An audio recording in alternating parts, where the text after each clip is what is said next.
সালাম আলাইকুম। চলো একটা কোশ্চেন সলভ করি। এটা এমন একটা কোশ্চেন যেটা ডি ইউনিটের জন্য খুবই গুরুত্বপূর্ণ এবং সি ইউনিটের জন্য গুরুত্বপূর্ণ, ঠিক আছে? এখানে দেখো কি বলছে, arrange the words given below in a meaningful sequence. অর্থপূর্ণ সিকোয়েন্সে তোমাকে এটা অ্যারেঞ্জ করতে হবে। হ্যাঁ, এক নম্বর কি বলছে, ওয়ার্ড। হ্যাঁ, তারপরে প্যারাগ্রাফ, সেন্টেন্স, লেটার্স, ফ্রেজ। হ্যাঁ, এখন এটা তোমাকে কোনটার পরে কোনটা আসবে এটা একদম সিকোয়েন্স অনুসারে তোমাকে সাজাইতে হবে। হ্যাঁ, খেয়াল করো, প্রথমে আমরা জানি কি আসে, বলো লেটার্স দিয়ে ওয়ার্ড তৈরি হবে নাকি ওয়ার্ড দিয়ে লেটার তৈরি হবে? বলো তো, একদম বাচ্চাদের প্রশ্ন। অবশ্যই লেটার্স আগে আসবে। এখন লেটার্স আসে কত নাম্বারে? 4 নাম্বারে। এখন আমরা এখানে দেখতে পাচ্ছি সবগুলোর শুরুতে কি দেওয়া আছে? 4 নাম্বার দেওয়া আছে। আচ্ছা, এখন আমরা নেক্সটটাতে যাব।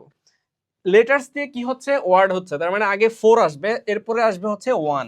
4 1 কোথায় কোথায় আছে? এটাতে আছে, এটাতে আছে, এটাতে আছে, তার মানে কি এটা ক্রস। ওকে, আচ্ছা, তাহলে আমরা লেটার্স থেকে কি করতেছি? ওয়ার্ড করতেছি। এখন ওয়ার্ড দিয়ে কি হয়? ওয়ার্ডের পরে কি প্যারাগ্রাফ আসবে, সেন্টেন্স আসবে নাকি ফ্রেজ আসবে?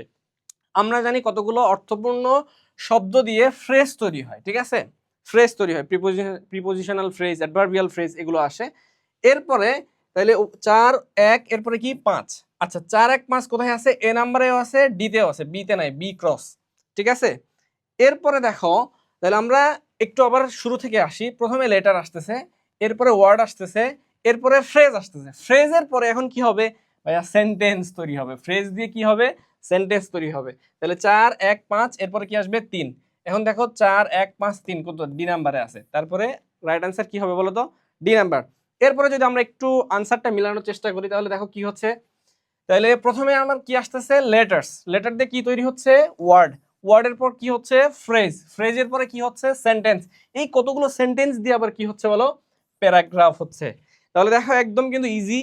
অ্যানালাইটিক্যাল স্কিলে যদি এসে থাকে তুমি 2 মার্কস পেয়ে যাবে এই সিম্পল একটা কোশ্চেন সলভ করে। 2 মার্কস। হ্যাঁ, প্রত্যেকটা কোশ্চেনের মার্ক কিন্তু 2।